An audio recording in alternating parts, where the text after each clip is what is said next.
is king! Christ is king! Christ is king!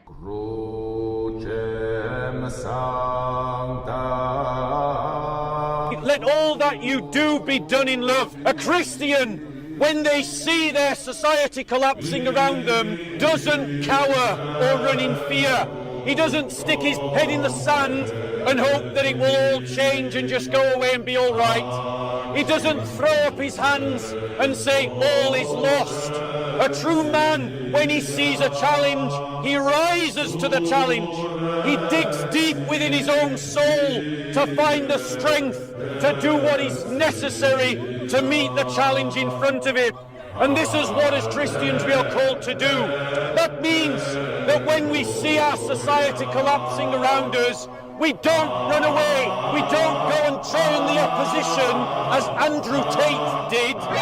We don't despair. No, as Christians, we stand up for that which is good and true and noble. The tutelage of our Lord Jesus Christ calls us to bear our cross and to suffer in his way.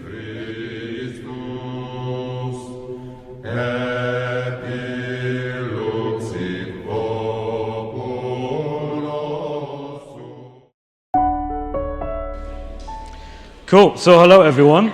This is going to be a talk on why Islam is collapsing, particularly worldwide, but there is going to be an emphasis as well in the UK because it's obviously more relevant to us here tonight. Now, before I start this talk, I actually want to premise something. I am not in any sense in this talk trying to convey that everything is rosy and everything is great and there are no negative issues, there's no things that the church needs to address, there is no areas in which Islam is actually doing well. I'm not saying that at all, because that wouldn't be true. But what I want to convey here tonight with this talk is that there are very good reasons to believe that Islam is fundamentally collapsing as a religion. That more and more, that's good, yeah. There are more and more people are choosing to turn away from Islam and are choosing alternatives, including which Christianity, our Lord Jesus Christ, which I think is absolutely amazing. So first of all, there is this perception, particularly in the West, that Islam is the fastest growing religion. That this is some sort of miracle, usually, as how it's presented by Muslims to non-Muslims. It's a miracle that this is happening. Look at how Islam is self-evidently true. Why is it true? Because it's growing so fast. Why would Islam be growing so fast if it wasn't true? Why would so many people in the West, in places that were traditionally not Muslim, they were Christian traditionally, why is it that Islam is growing so well in these nations? And they take it as evidence of the validity and the truth of their religion. This is something that I'm sure we've all heard as apologists engaging with Muslims. They constantly love to tell us over and over again, we're winning, you know? So many people are becoming Muslim. Alhamdulillah, this is great. But ladies and gentlemen, I actually want to show you some very good reasons to think that this is misunderstood, that this is also very quickly changing, and will not be the case in, I say, the next few generations. They have, in effect, sold themselves short and spoken too soon. So first of all, I actually want to talk about converts and the problem that Islam has with converts in particular. Islam has a tried and tested method of giving dawah, of going out, of having their da'is, their spokesmen, who do the equivalent of what we do as evangelists. They go out, they talk about Islam and how great Muhammad was, how he was such a moral leader, he was a feminist, he was a great masculine role model, he was all these things all at once. And it's very convincing to a young generation. They think, wow, maybe I should try this Muhammad, maybe I should go against what my forefathers taught, what my ancestors believed, and try this new approach, because after all, so many people are converting to Islam, there must be something true to it. You know, we have the Andrew Tates of the world and so on, and many people are influenced by that. But there's a big problem. Islam has a great way of giving the dawah script and convincing people, but it has absolutely no idea as to how to retain those people. Islam has no approach to retaining converts, especially in the West. There is a huge cultural divide between a lot of da'is, a lot of Muslims that have come through immigration, or perhaps their grandparents or their parents came through immigration, and there is still a cultural break between where they came from and the UK or other nations in the West. And that is one of the reasons why it's hard for them to give kind of pastoral support, to get them saying the Shahada, step number one. I suppose step number one might be to even understand who Muhammad is, but then they take the Shahada, and then afterwards, what do they do next? Well, a lot of people just go home and they don't do anything. It's over. That was Islam for them. They learned a little bit about Muhammad. They said the Shahada at some kind of dawah stall, and then they went home, and there was nothing more to be done because they don't have any models or methods for retaining people once they get them to commit to Islam. All that happens is that there are dawah guys that take note, and it adds another number to their charts, another number for them to brag about. You know, we got another Muslim today. Just from my own experience, I can tell you that at Speaker's Corner, there are Muslims that will brag every Sunday at Speaker's Corner. And in fact, I will tell you that you will actually hear them this Sunday. You will hear Muslims say, I was at this so-and-so place, or I watched such and such a video, and 20, 30, 50 people came to Islam. Alhamdulillah, isn't it amazing?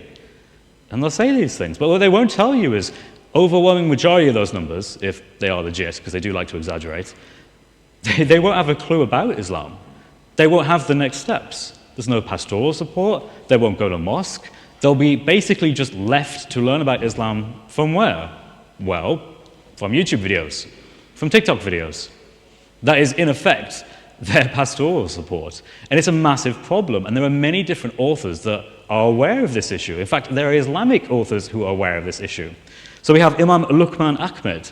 He wrote an article where he says that, look, 7 out of every 10 converts leave Islam.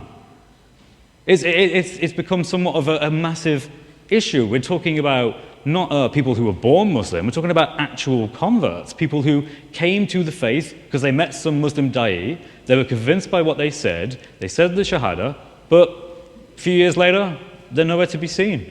It was just a fad for them. Islam has this massive problem with trying to establish connections with people from different cultures, particularly Western nations. It just can't seem to do it in a similar way that Christianity can. It just doesn't have the same skill set. We can look at others as well. So Omar Shahid, he's actually an ex-Muslim, but he actually says over 100,000 people in Britain converted to Islam between 2001 and 2011, but it's believed that up to 75% of them have lost their faith. Again, we're talking about 3/4 of people who became Muslim. Again, they're not born Muslim, they became Muslim, but have just left. Majority of them. Islam has absolutely no way of either keeping its existing numbers or adding to their existing numbers, because over time, it just flatlines. People who once join, they learn a little bit about Islam, maybe they even hear us. I hope it is because they hear us. I hope it is because they hear the Christian perspective, the non-Muslim perspective. When we tell them about Islam, they say, hey, you were told Muhammad was a feminist. Are you aware of what Muhammad did? He said some things about women, their intelligence, their religiosity, the fact they're impure because of their period. You know, these are things that Muhammad taught. And I'm hoping that these things have an effect and is one of the contributing reasons as to why so many converts have left Islam. I like to think it is because of what we do. So, there's been a kind of an interesting revelation lately in the last few years about how Muslims in particular choose to go about making converts.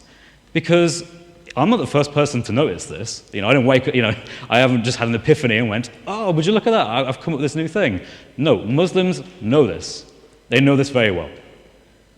Some good friends of mine, Jai and DOC, Daughter of Christ, they actually frequently point out that there are Muslim imams who say things like, in America, 24% of Muslim youth actually leave Islam. That's people who are often born into Islam. 24% of them, later on in life, they would have left it. So a quarter already gone. It's called the avalanche of apostasy. I'm sure many of you have probably heard that phrase before as well. But Dr. William Barrilow, sociologist, research fellow at the University of Warwick, he's a really interesting character. He is a Muslim, he's a sociologist, and he has looked into this in particular, and he's identified some serious issues namely the fact that Muslims, when they do their dawah, they don't want to go for average people. They don't want to go for just the average Joe. It's just not going to be conductive for them because they're aware that the apostasy rate of people who join Islam and then a few years later leave is so high, it's actually not really worth it. They don't have the materials anymore to actually address this and to keep them in Islam. So what are they doing instead? Well, they're coming up with hierarchies. They are actually rating people based on whether or not they perceive them as being a great contributor to Islam generally, to the deen. Is this person wealthy? Is this person of the desired racial class? Because that is actually a thing. Is this person someone of whom has a social influence? Do they have a really good TikTok account? How many followers do they have? This is something that they are incredibly interested in, and they go after these at the expense of others. Now, I happen to have seen this, both in my own case at Speaker's Corner and the Muslims and the Da'is and seeing what they're doing. But it goes more than that because this research actually found that this is something that is prevalent in the Muslim community, but it actually gets worse. There are academics who write about this and encourage this from an Islamic paradigm. So here I've talked about how white English Muslims are often made into mini celebrities. So you could think of Hamza. Hamza from Hamza's Den.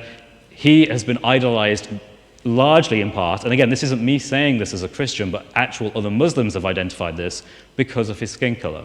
He is someone of whom is white like me, he is English, but because he became a Muslim, and perhaps because he has his own hijab shop, he has been idolized as someone of whom others can look up to in a way that can help convert other white people to become Muslim.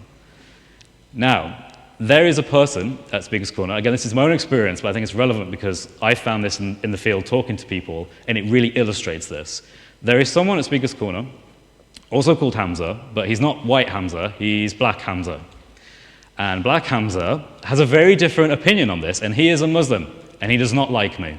Me and Hamza do not get on very well because we oppose each other, and he won't talk to me now because it's got pretty bad for him. But anyway, what I found is if you go onto his YouTube channel, he actually talks about his own experiences as a black Muslim and how he constantly has to deal with racial prejudice coming particularly from Arabs, and how when he meets Arabs, there's this kind of like racial supremacy and the fact that he gets treated worse, and if I remember correctly, I think he is also a convert to Islam, because of his skin color, which is insane. You've got two Hamzas.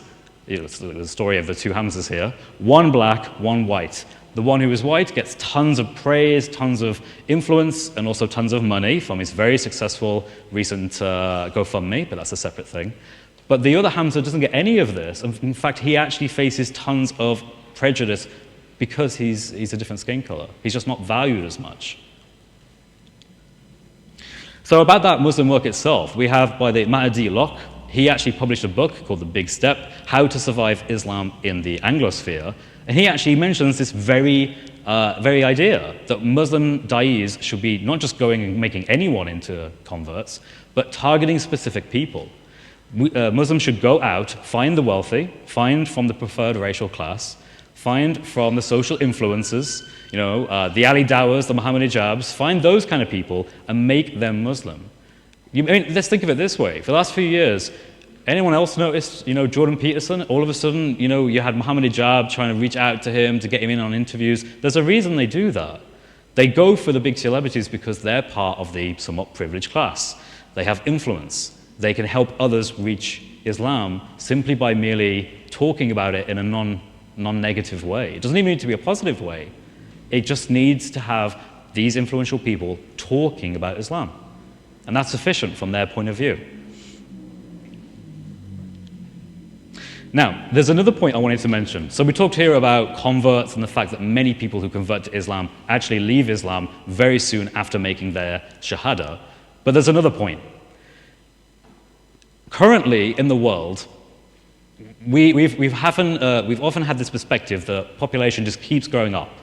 More and more people in the world, and it's just always going to be this way. It's going to keep going up. There's going to be an actual problem, too many people in the world. But as I think we're starting to recognize now, that's not actually true, and the data bears this out very conclusively. It turns out that actually most people across the world, and I'm not just talking about the West, I'm talking about the entire world, have gone from on average having around 6 children, in terms of fertility rate for the average woman, to now being 3 or less than 3. And this has happened in the West over a fairly long period of time, but in other places, the Middle East, Asia, for example, it's happened very suddenly, in just a few decades. Countries that have long been associated with high levels of fertility rates are no longer associated with that because it's just not true. Places like Bangladesh, Pakistan, Iran, Iraq, Indonesia, Saudi Arabia. These countries have plummeted just like the West has in our fertility rate. But we don't really think about it and we don't talk about it. Now, I also want to say, I owe a lot of this research to Mel from Islamic Origins. It's his argument that I'm kind of presenting here, and he's done some amazing videos on that on his YouTube channel, Islamic Origins, so do check that out. But let's look at the actual data. So how long did it take for fertility to fall from more than 6 children per woman to fewer than 3 children per woman? Now, in the United Kingdom, here, that has happened. The fertility rate is less than 3. It's quite a bit less than 3, actually. It took about 95 years for that to reach this point. And you see other countries as well, Poland, USA, Greece, Malaysia. But there's some interesting countries here. So we have Iran, we have Bangladesh, we have Malaysia, we have some other interesting nations of which you wouldn't perhaps think have low fertility rates, but they actually do, and they've done it in much shorter periods of time than we have. So, let's look at the first case. We have Indonesia. Indonesia, and usually these graphs, by the way, are presented over the course of the 1960s to today. So you're looking at roughly a 60-year period. They went from 5.5 average children, so the fertility rate is 5.5 for the average woman, to now it's 2.1, which is roughly replacement rate. Replacement rate, generally experts say, is around 2.1. You need to have 2.1 children in order to continue the level of population at its existing level. Let's look at Bangladesh. Bangladesh used to have almost 7, an average of 7 children per woman back in the 1960s. Today, it's 2.2. Again, just above replacement levels. These are substantial numbers. And as you can see, it's relatively recent. We're not going to see the knock-on effect from this for a few decades. It takes time. But why am I showing you this? I'm showing you this because I want you to understand that things like immigration are not always going to be the same level they are today. There's a lot of people that think, well, immigration is high in the UK and in the West in general, from predominantly Muslim nations, and this is very effective for their dawah, right? Predominantly Muslims come into Western nations, they then spread dawah, but that's not really the main thing. The main thing is just the fact that they settle down, have families, and have kids. And those kids have kids, and they have a lot of kids.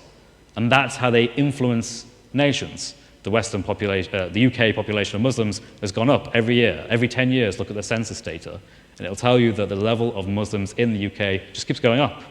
The percentages, I think it's like somewhere between 3 and 5% is an estimate today. But that's not always going to be the case because immigration, the rates at which they are today, and yes, they're very high today, they're just not going to be maintained. And they can't be maintained because the nations from which Muslims are coming from, they are having their own problems too. We just simply haven't seen the effect of them yet. This is something that is going to happen over decades, but in over decades, what's going to happen? Well, you're not going to get that same number of Islamic immigration to the UK or to the West. It's going to change. We also have Pakistan. Pakistan's doing slightly better, 3.6, but has gone down again from around 7, which is a crazy drop in a very short period of time of 60 years. We can look at Iran. Iran is 1.7. Iran actually can't sustain itself. That's really interesting. They actually don't reach 2.1. And just for reference, by the way, the UK is under 2.1 at the moment. So we can't sustain ourselves either. We are actually declining as a population. But we're not unique, and it's not just the West, it's not just Europe. It's everywhere across the world. Even African nations are not safe from this. Africa is perceived as the bastion of places where there are high birth rates. Traditionally, that's been the case. But even Nigeria, their population rate, their fertility rate has dropped as well. Afghanistan is actually, at the moment at least, doing quite well, given that it's 4.8. But given that line over the last few decades, I don't think it's going to look positive for the next few decades, do you? Again, we've gone around, actually theirs was even higher 60 years ago, closer to 7.5. Average of 7.5 children per woman in Afghanistan. And now it's plummeted to 4.8. So that's why I think the population decline, in the sense that it's not growing at the same rate, the fertility rates have plummeted in Muslim nations, is important, because it will have a knock-on effect. Now, the next point I want to talk about is liberal influence. Islam, in some ways, can kind of hold back the tide of liberal influence, in some ways, but in other ways, it absolutely cannot, and it has capsized, it has given in to many liberal influences. So one example is the fact that there is a problem in the Muslim communities, and again, this isn't me saying this is them saying this, that they have with free mixing. Muslim men and women are not meant to just hang out together. It's not meant to happen. But it's increasingly becoming popular, both not just in the West, but whole of the world. It's becoming, they are being influenced more and more by these liberal ideas, and they're really struggling with it. I don't really have any answers to it. Now, there is a YouTuber named Brother Hajj, who I'm aware of, and he's aware of me, because we often end up talking about the same things. I've been calling out, I guess you would say, potentially fraudulent charity, let's call it that, with Muslim da'is who have been raising money in less than official ways, and it's a little bit suspicious. And he's a Muslim, Brother Hajj, who actually is interested in the same thing. He wants to call this out.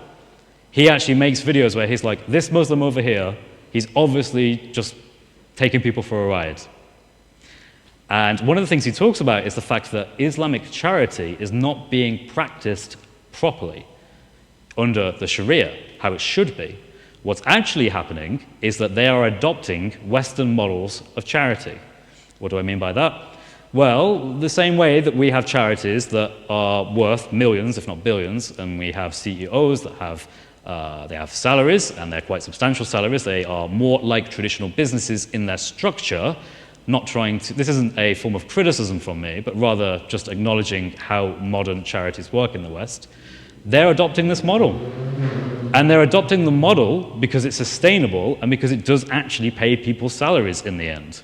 Whereas what they would like to do is go back to an Islamic one that doesn't have the same accusations of usury, of interest, of inappropriate association with funds being used for other things. They would like to get back to that, but they're struggling to because, again, the influence of the West is just very, very, very strong. And it does influence Muslims and their communities. The next one is halal. Now, halal is interesting. Halal is really interesting because halal is, you can sum up halal industry as just a regulator. That is all halal is. It's just a series of regulations that are imposed by Muslims for the purpose of ensuring that their meat, their production of meat, is done in an Islamically acceptable way, which is fine, as long as they're being able to achieve it in the way that they think they are. But as people, like for example, Shamsi at Speaker's Corner, who's a very notable speaker who goes to Speaker's Corner to preach to non-Muslims, he has noticed many, many times, and he talks about it a lot. He says, look, halal industry is terrible. They don't practice it properly. There are instances of halal certifiers that have no issue with non-Muslims being involved in the creation of halal meat. So just to give you an overview, when you want to make something halal, you have to say the Bismillah, and you have to have it done by a Muslim, and you have to kill the animal in a particular way, usually the slicing of the neck. That's very problematic if you have halal certifiers who are not Muslim doing this. Well, if they're not Muslim, who are they? Well, there are cases of Christians being employed, or Jewish people being employed, or atheists being employed. And the reason why is because a lot of the certifiers aren't actually Muslim. They're just groups that act on behalf of an Islamic halal perspective. They help Muslims achieve this, but they themselves probably don't have that much skin in the game. There are others as well. So, for example, Muslims don't want there to be an automated chain of halal meat. They don't want machines killing animals, because if machines are doing it, it kind of takes away from how it's meant to be done, which is by hand and by a Muslim in particular. Whereas if a machine is doing it, is it still a Muslim doing it? It's kind of a grey area. But many of the halal certifiers have fallen prey to liberal standards. And what are liberal standards? I mean, they're not particularly great in themselves, but many liberals will not be that interested in ensuring that every time a cow, for example, is killed, the Bismillah is said. Why would they? They're not particularly intrigued by it. They themselves think, well, you know, we'll just let this guy do it. We'll leave him to it, leave him in a room, and just assume he's doing it. And then they'll do a regulatory checkup. They'll go and check to make sure every few months or so, which is good enough for them. But for Muslims, it's not good enough. That's not actually how it's meant to be done. Halal is meant to be a lot more strict than this, and they're meant to be a lot more compliant rather than taking more lax approaches. And Islam itself is not immune to the thoughts of the day. The manosphere being quite a big one. There have been influences from people like Andrew Tate, who have kind of become a Muslim spokesperson, even though they don't really know anything about Islam. Andrew Tate knows next to nothing about Islam. He just embraced it. He even made the sign of the cross, I think, and he even celebrated Easter, not realizing you're not supposed to do that as a Muslim. But nonetheless, he is perceived in the Muslim world as a great example of a Muslim. Why? Because he's part of the manosphere. And why is that intriguing? It's because he's an example to men, particularly young men, of what it means to be successful, of what it means to be expressive, and what it means to live a good life. But he's not actually a Muslim, really. He doesn't act like one. But they're kind of stuck with him now. So some of the leading influencers are not quite Muslim, at least as how they would hope them to be. And there are some other guys as well, as I'm sure you're all aware. Muhammad Hijab, Ali Dawah, and of course Andrew Tate. They're not great. They're not the best, and they don't represent Islam, not particularly well. Muhammad Hijab recently in controversy for a woman coming forward and making allegations that she is his secret second wife in a misyar marriage, to which she has felt incredibly dishonored. Her words, he is using her as a sexual relationship, let's put it that way, to be candid. But that's one of the spokespeople for Islam today. You see, it never used to be like this. I want to illustrate that as well. I'm not talking about something that has always been the case. I'm talking about something that has changed. You used to have the Zakir Naiks, the Ahmed Didat, people who were actually trained in giving logic, giving speeches, who would go out and actually give a passionate, informed, but also well-represented form of Islam. You wouldn't see Ahmed Didat doing the stuff that Muhammad Hijab does. Would you see Ahmed Didat eating some grapes like that during a debate? You think that? No, of course you wouldn't. You wouldn't see that at all, because that is not what Islam used to be. It's not how it was represented. But that's changed now. And it's changed because of the modern era that we live in today.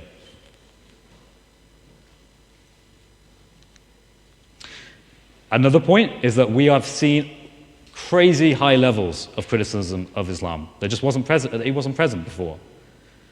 Before you had language barriers. Before you had the fact that there wasn't the technology to do it. If you wanted to critique Islam, you either had to make some kind of like presentation, I guess like this, put it on a DVD, and hope it would sell somewhere and someone would watch it.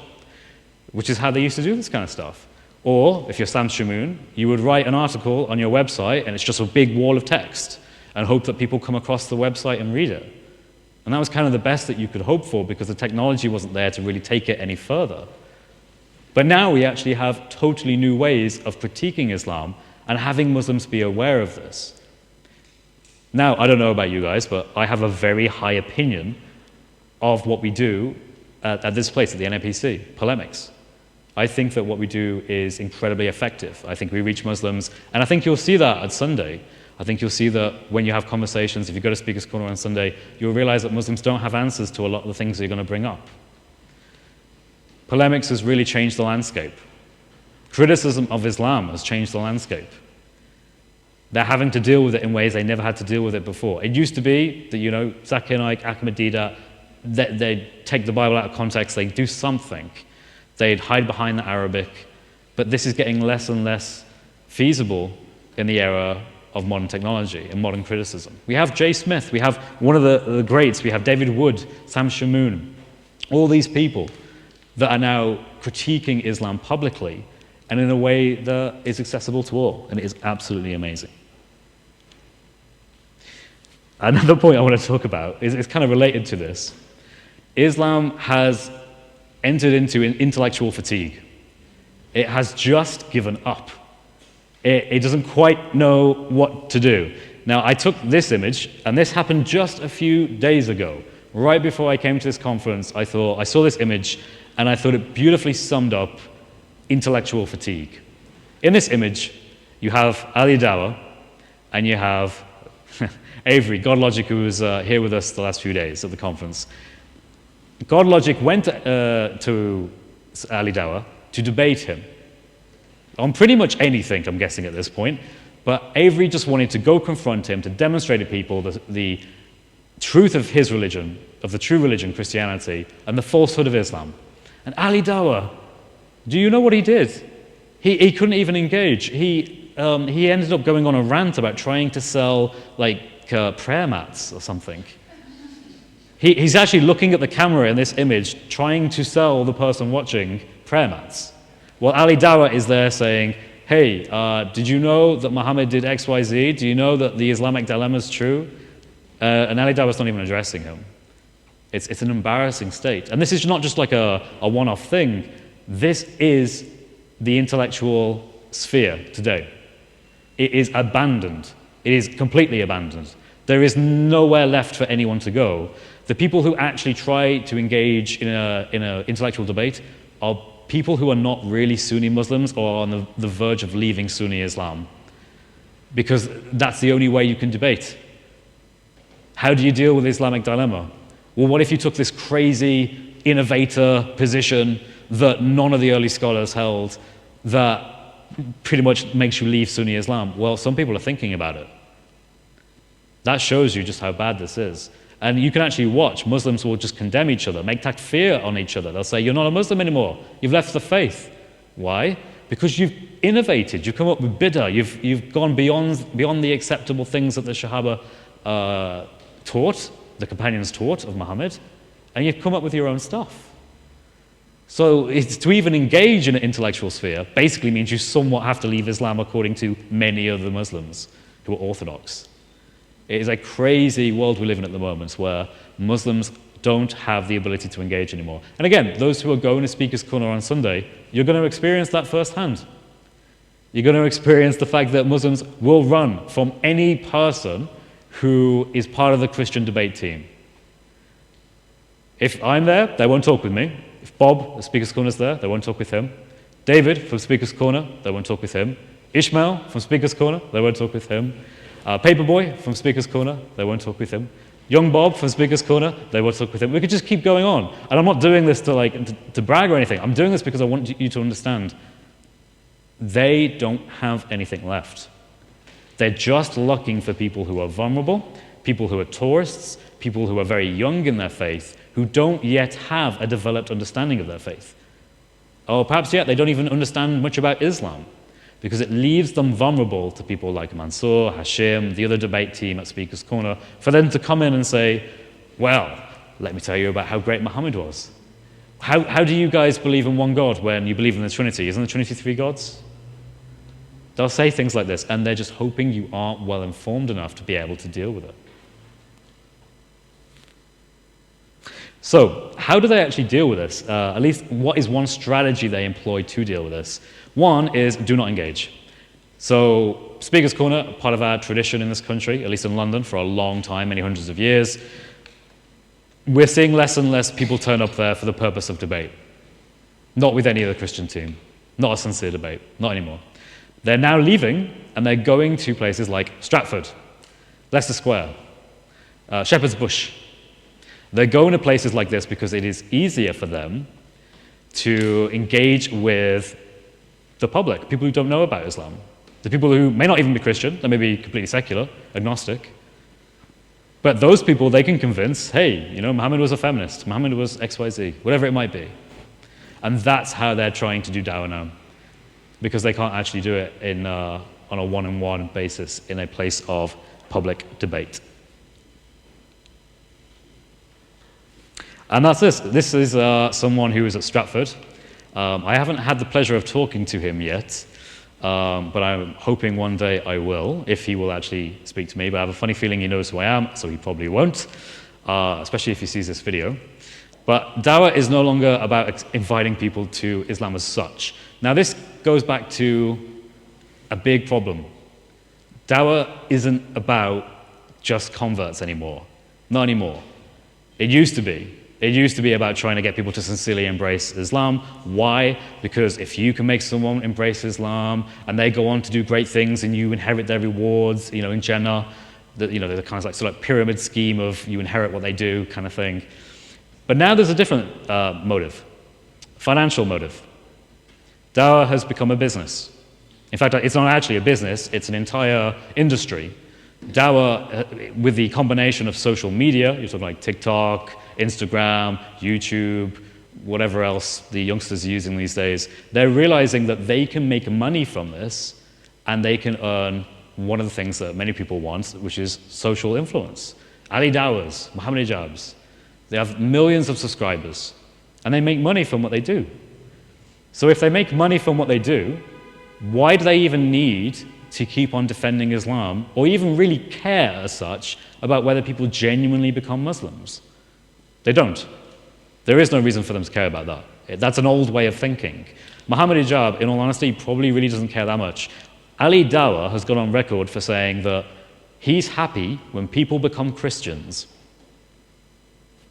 And when he explained, like, what do you mean by that? He said, because when they become Christian, they're at least a little bit more like Muslims than when they were before. Imagine us saying that. Imagine us saying, I really like it when like secular people become Muslim because they're a bit more like Christians. Like, what? What are you talking about? We're nothing alike. But they see it that way because, again, for him, he's embracing the manosphere. He's, best buds with Andrew Tate. So he sees it as just like a step in the right direction. It's a very naive way of thinking, and it's not even an Islamic way of thinking. But again, he's not in it for dawah. I think this is much more about the fact that this is a profit-making business. By the fact that he sells prayer mats, he doesn't make any secret of this. This is something he does. He chooses to make money from what he does in a very promotional way. Every video he makes has adverts in it, just to give an example. So in this image, you can see what's going on here, and what you need to think about is in this image, there's a camera there, right, which is obviously what's taking this picture. There are cameras pretty much at every dawah stall now. Why are there cameras at every dawah stall? It's because they want to do content creation, and they want to put it on their YouTube channels. And again, think about this. Every time a completely unexpected member of the public goes up to a dawah stall, and this guy, I forget his name, but he runs them through the dawah speech. Yusuf, right, cool. So Yusuf here, with his glorious beard, he gives a great dawah talk to this young lady. And this young lady is convinced. And she's told that she just needs to repeat some words in Arabic, and then she'll become a Muslim. And her life will be better and things will be great. Well, they take the video of this, because they'll be recording, and they usually don't make it very well known they're recording, and if they can, they won't mention it. And they then go home and they upload it to their YouTube channels to get lots and lots of views because lots of Muslims like to see that they're doing well.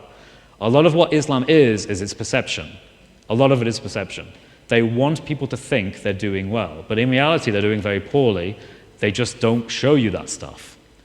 They don't show you the videos where God Logic went up to their Dawah stall and absolutely admonished them. And if they do, it's heavily edited, and the thumbnail is clickbait, and the title is misleading, and they do everything they can to try to get away from it. And that's if they have to. Most of the time, they just won't upload anything. So the purpose of Dawah has changed. It's no longer a sincere effort. It is just about social media presence and largely making money. Now, there's another big problem. Many of you know that image. So, what do you do when you have a new protected class? A class that was not there before. Remember, Muslims will tell you, I don't know if they still do, I haven't heard it as much, they're a little bit lax now, but they used to say, there are no ex-Muslims. There are no ex-Muslims. No one has ever left Islam. Islam is so beautiful, it's the best deen, everyone follows it, they love it, they don't leave it. That's not true, and we know it's not true. There is now a council of ex-Muslims in Britain. There's actually a council for that now, a group of people formed precisely to help nurture people of whom have left Islam and need some sort of support in order to help them deal with the issues they're facing, whether that's from their parents, whether that's from the culture, the society they live in. Whatever it might be, it's sufficient enough that there's an actual council for them. But if there's enough ex-Muslims in the West today, then it leads to another problem. What do you do when people find out that technically, according to the Sharia, if someone leaves Islam, you are meant to execute them? What do you do? Are you just going to go around in Western nations being like, yeah, that's what you do? Are you going to lie to them? Are you going to say, no, that's not really there? For a long time, it was just to lie and deceive and to say this isn't a thing. And then they dumb it down by saying, look, there's very few people who actually leave Islam anyway, if any. But they can't say that anymore because they're too vocal. There's Ishmael at Speaker's Corner, a vocal ex-Muslim. There are ex-Muslims at Speaker's Corner who go around and they openly say, look, I'm an ex-Muslim. And here I am opposing you. Many of them are Christians now. And they say, there's a video of Ishmael actually, where he goes to Ali Dawah and he asks Ali Dawah, what should happen to me? Because he knows full well what the answer ought to be. Ishmael, my friend at Speaker's Corner, who's an ex-Muslim, Christian, should be executed, according to Islam. And Ali Dawah knows that. And do you know what Ali Dawah said to Ishmael? He said, yes, yeah, you're going to be executed. You're going to be executed. And I don't know if he said, and I'm proud of that, like he did when he made his video, in response to apostate prophet who is also an ex-Muslim, who, thanks be to God, I think is getting baptized either today or some point around today, which is really, really good to hear. Yeah, hallelujah. But yeah, that's what they're doing now. And it has a real effect. We now have big, substantial, millions of subscribers, Muslim Dawah guys, telling the public, yes, we are going to execute ex-Muslims, and we're proud of that. That has an effect on how Islam is perceived in the general public. That's not palatable to the West in any sense. And there's going to be long-lasting implications of this. And they can't go back because they've already admitted it. They've already said, yes, this is the Sharia. And in fact, it's worse than that. It's not just that they have scholars saying it. It's not just that they have Ali Dawah and his friends saying it. It's that the average Muslim who goes on TikTok, maybe they're only like 18 years old, they're saying it in large numbers. There's going to be knock-on effects for this, and these are going to be seen long into the future. And finally, I want to talk a little bit about geography.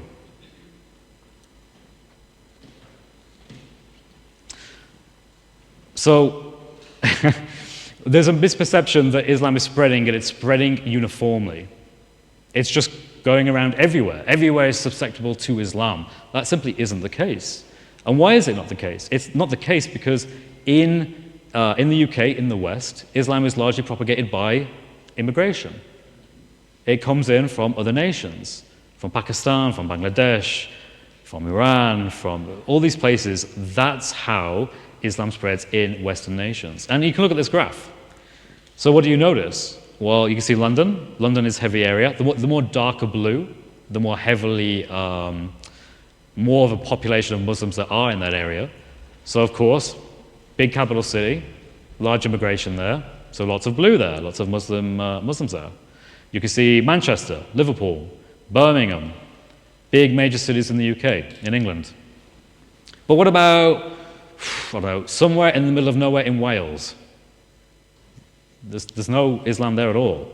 I would even question whether there's even a mosque there for miles and miles and miles. There simply isn't. There isn't any Islamic presence there at all. If you look at England in its entirety, you'll realize that actually the Islamic spread is just focused on very particular areas. And they struggle to get out. These areas, by the way, have 40, 50, 60% levels of Christian belief. That's roughly what we're looking at here. The rest is largely like atheism, agnosticism, spiritualism, and other groups. But how is it that in the middle of the nowhere, they became Christian in small villages, in small towns, in the north, in the south, in Wales? They became Christian, but none of them are becoming Muslim. There's no spread there. There's no urgent desire to become Muslim in any of these places. And it's, again, because Dawah doesn't fundamentally work. Dawah struggles to make headroads. It simply cannot make the converts that it wants to make.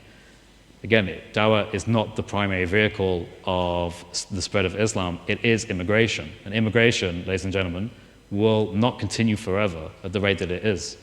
It will go down. And when it does, that's basically game over.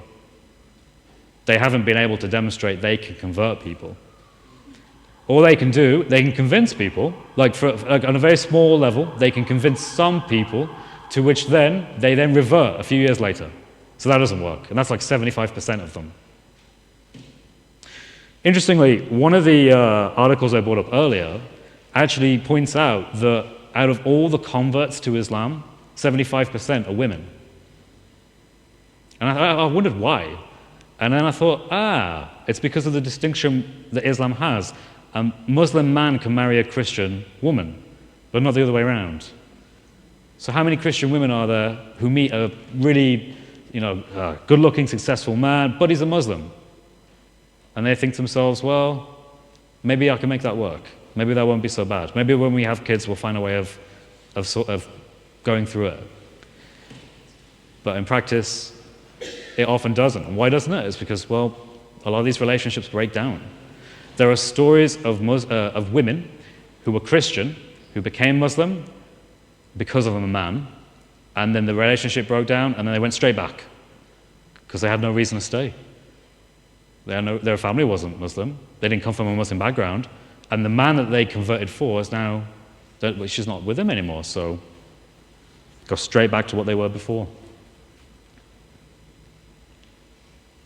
But anyway, ladies and gentlemen, I have collected a list of sources in this presentation for you all to have a look at. Now, these are all hyperlinks, so you can basically just click on these, and it'll take you to everything that I've looked at. The world map data is there, the articles by the ex-Muslim, by the Imam, who says that Islam is shrinking because of apostasy. It's all there for you to grab for yourselves. And you can grab this presentation. So if you want to get your phones out and just scan the QR code if you can see it, you'll be able to get it for yourselves.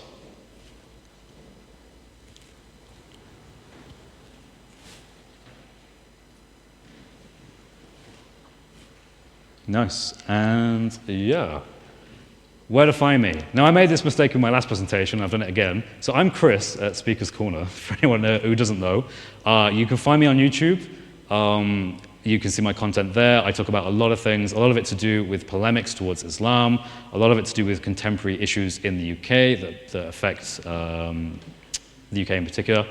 And you can find my content here. And finally, thank you very much. And do you have any questions?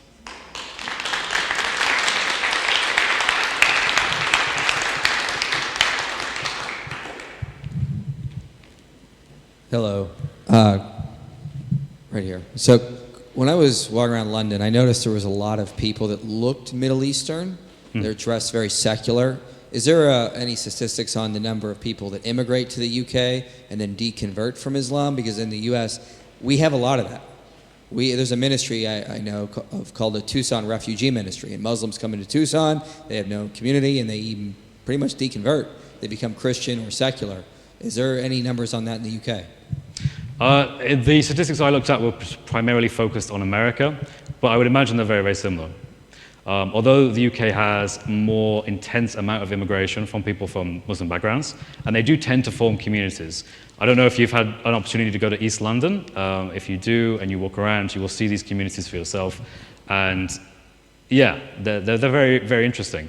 A lot of them are still influenced by liberal values, because it's still unavoidable, but they are still managing to maintain their Islamic faith. But I have a strong suspicion it's very similar from what we see in America. So large amounts of apostasy.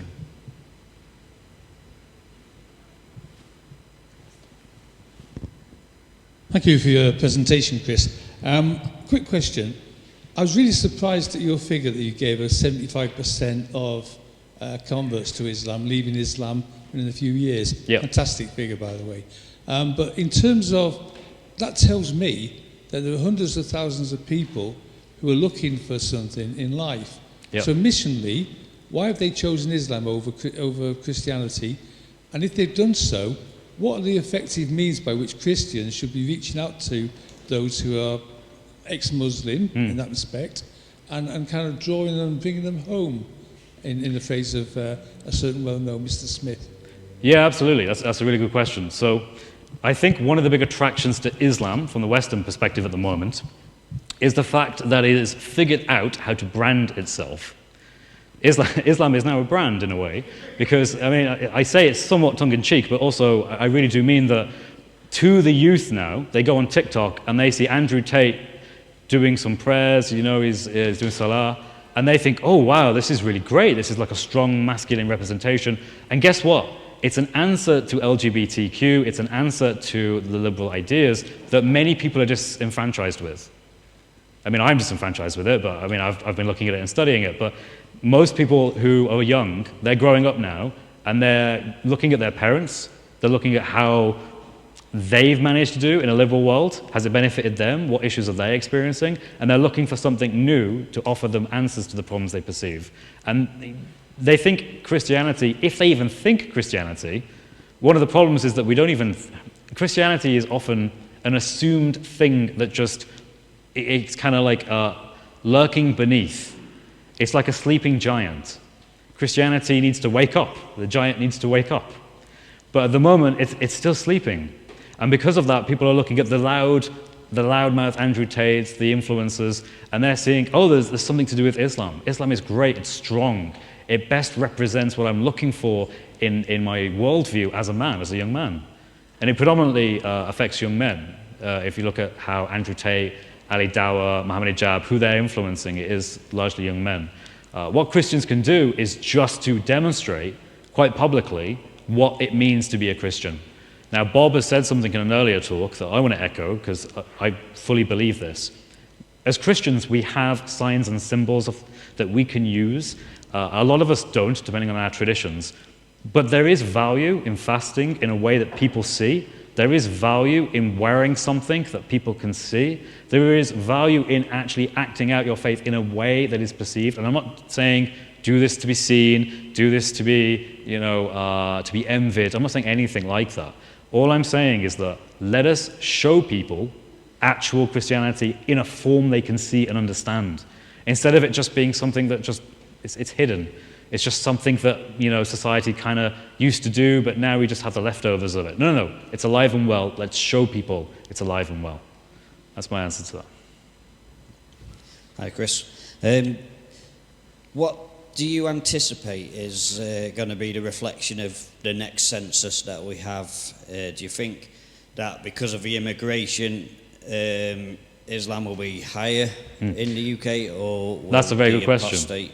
So the difference between the 2021 census data and the 2011 census data, and then before that the 2001 census data, is the actual rate of Muslims through immigration, predominantly, into this nation is it went up from 2001 to 2011, but from 2011 to 2021, it maintained.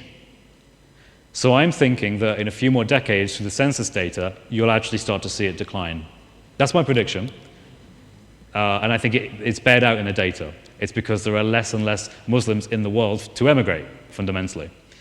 But we'll see. That's my prediction, and we'll see if that actually happens. Well, what I mean is comparing the immigration to the apostasy rates.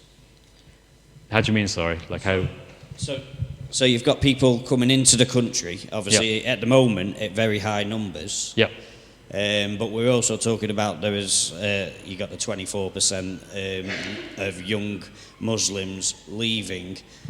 So in terms of our country being maintained as a Muslim minority, is that going to now start shrinking again, or is the immigration going to keep it at a level or raise it up even higher? So the immigration will decline over the next few decades, and the apostasy rate will either continue as it is or increase. Absolutely, yeah. Again, because the trends are, they are moving into areas that are not sustainable. Dawah is more about money than it is about actual meaningful connection. They can't demonstrate they have a way of retaining people once they become Muslim. They lose them within 5 years or so. Again, 75% of converts leave, which is just not something you can sustain as a religion. So yeah, it's going to decline. That's what the data is telling me, and yeah, I'm willing to bet that's the case. Hi, Chris. It's not a question, just an observation to complement what you said. Because when you observe from outside, you or Bob or David Wood or any of our Christian apologists doesn't fear to take on any knowledgeable Muslims. But any of the Dawah guys, they don't want to do that. And the world famous #1 Muslim debater, Zakir Naik, never debated anyone. In fact. Yeah, true. Most Muslims don't know about it. He only debated one historian. He was never a debater and never debated anyone, but still holding the position as the best debater in the Islamic world. Absolutely, yes. I'm aware that Zakir Naik had some interesting methods about who he chose who to debate, and was very selective.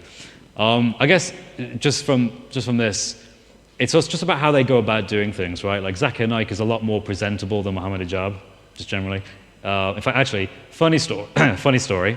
Hamza from Hamza's Den actually met Zakir Naik, and Zakir Naik did not like him. He thought he was arrogant. You know, I find that kind of interesting, right? It kind of shows the perspective from the old generation and how they used to do dawah to the new generation. The new generation is very, very different. But yeah, it's a good point.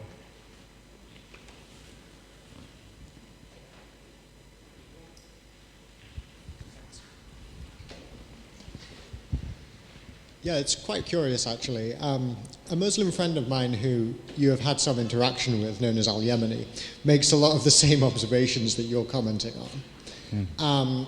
And I'm wondering if, given the comments about birth rates and so forth, and the young age of the average Muslim, 27, it was mentioned before, do you think that we will see a more mature presentation of Islam as the average age of Muslims increases, such that we don't have the entertainment of the Muhammad Hijabs and Ali Dawas and Andrew Tates of the world, because it's less targeted towards young teenagers who I don't think have it would so have much to be. discretion.